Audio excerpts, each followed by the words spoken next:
আজকে জলপাইগুড়ি জেলায় যে ভিভিডিসি এমপ্লয়ি অ্যাসোসিয়েশনের যে একটা মিটিং হলো, সেটা কি বিষয় নিয়ে এবং কেন হলো সেই মিটিংটা? দেখুন, আজকে জলপাইগুড়ি জেলায় West Bengal vector borne disease employee অ্যাসোসিয়েশনের একটা সাংগঠনিক জেলা সম্মেলন করা হলো। আমরা আমাদের সংগঠনে যে সার্বিক সাংগঠনিক ক্ষমতা এটা আমরা বৃদ্ধি করার জন্য আমরা জলপাইগুড়ি জেলা সম্মেলন করলাম।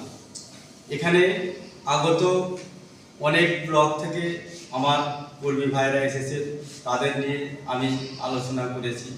তাদের আগামীতে কাজের সুরক্ষা এবং যাতে মজুরি বৈষম্যটা না থাকে, আগামীতে যাতে তারা সামাজিক মর্যাদাটুকু কাজে পায়, আমরা সেই চিন্তা ভাবনা এখানে নিলাম। এখানে অনেক সমস্যা রয়েছে, যে সমস্যাগুলোর মধ্যে দেখলাম এখনও অনেকগুলো ব্লক আছে, যে ব্লকে আমরা দেখছি যে জিপিতে 5 জন করে ভিসিটি কর্মী কাজ করছে। এটা একটা বড়ই সমস্যা। আগামীতে আমরা চাইব আমাদের জেলা বা রাজ্য স্তর থেকে আমরা প্রশাসনিক লেভেল ধরে পঞ্চায়েত ভবনে আমরা জানাবো, যাতে আগামীতে সেই সব জিপিগুলোকে 5 জনের পরিবর্তে 6 জন যেন কাজ করতে পারে। এবং আগামীতে আমরা আমাদের কাজের জায়গাটা ঠিক রাখার জন্য বাকি যে ব্লকগুলো আমাদের সাথে আজও আসতে পারলো না, তাদের কাছে আমি আহ্বান জানাচ্ছি আমার এই সংগঠনের ছত্রছায়ায় আসুক, এসে আগামীতে জলপাইগুড়িটাকে আমাদের সংগঠনের একটা মজবুত জায়গা তৈরি করুক, যেন আমরা আমাদের দাবি দাবা সরকার বাহাদুরের কাছে প্রেরণ করতে পারি এবং সরকার বাহাদুর এই জেলা সকলের বার্তা আমাদের মধ্য দিয়া আমরা পঞ্চায়েত ভবনে পাঠাবো, যাতে পঞ্চায়েত ভবন আমাদের এই জেলার যে সমস্যাটা রয়েছে সেই সমস্যাটাকে মিটিয়ে দেয়।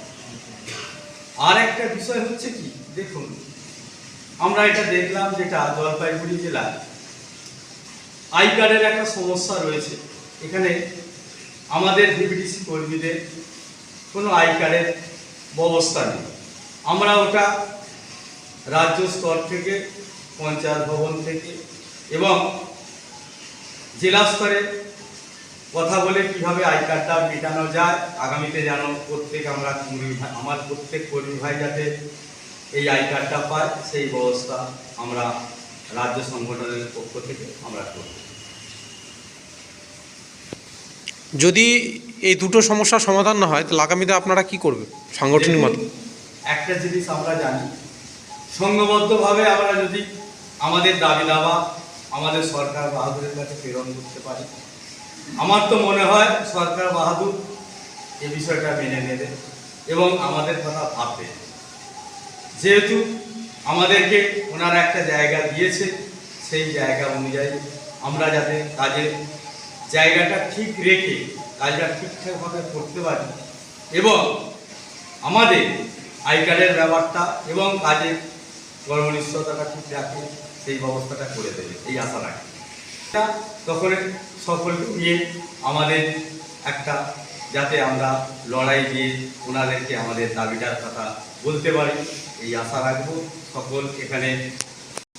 আচ্ছা, আরেকটা বিষয় যেটা হচ্ছে, তারা প্রত্যেকেই ঠিকঠাকভাবে কাজ করছে, কিন্তু তারা সঠিক সময়ে বেতনটা পাচ্ছে না। এবং যেটা আমার মানে সোশ্যাল মিডিয়ার কাছে যেটা আপডেট, যে 6 মাস ধরে তারা বেতন পায়নি। এই বিষয় নিয়ে আপনার কাছে কি খবর আছে, মানে আপডেট কি খবর আছে রাজ্য সভাপতি হিসাবে? আমি যতখানি জানি, আমার কাছে যেটা খবর, আগামী ডিসেম্বর পর্যন্ত বেতনের জন্য ফিনান্সকে বলা আছে, ফিনান্স ডিপার্টমেন্ট পাঠিয়ে দেবে। একটু ভুলভ্রান্তির কারণে পুজোর সময় যে টাকাটা দিয়েছিল, 2 মাস 10 দিনের বেতন দেওয়ার কথা ছিল, 2 মাস 10 দিন বেতন না দিয়ে 2 মাসে দেওয়া হয়েছিল। যেহেতু এখানে ফান্ডে টাকাটা পড়ে আছে, টাকাটা ক্লিয়ার না হওয়া পর্যন্ত নতুন করে ফান্ড আসেনি, এই টাকাটা 10 দিনের ক্লিয়ার করে দিচ্ছে। আগামী ডিসেম্বর পর্যন্ত ফিনান্সকে টাকা চাওয়া হয়েছে, টাকা দিলে টাকা এলে সকলে পাবে, এই আশা রাখি এবং সকলের বেতন আপডেট হয়ে যাবে। আপনি কে? আমি ওয়েস্ট বেঙ্গল ভেক্টর বন কন্ট্রোল এমপ্লয়ি অ্যাসোসিয়েশনের রাজ্য সভাপতি স্বরূপ জানা।